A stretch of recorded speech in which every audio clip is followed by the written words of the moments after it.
Gusto mo ba na hinding-hindi makakatulog sa kakaisip sa'yo ang mahal mo?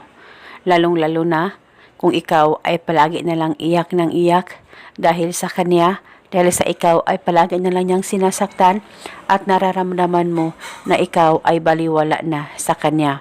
Kaya ngayon, gawin mo itong ritual na ibabahagi ko sa inyo at paniguradong ito ay makakatulong at isa itong paraan para magkaayos kayong dalawa ng partner mo.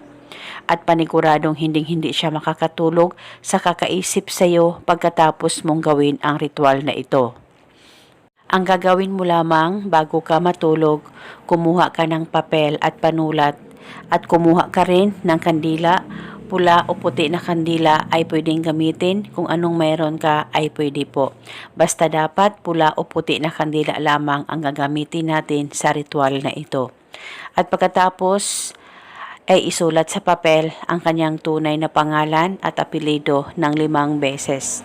At sindihan mo ang kandila at patakan mo ang kanyang pangalan at apelyido na nakasulat sa papel kahit ilang patak, basta patakan mo ang kanyang pangalan.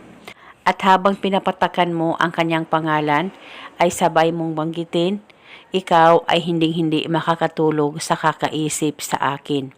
Ibulong mo lamang ito ng paulit-ulit kahit ilang beses.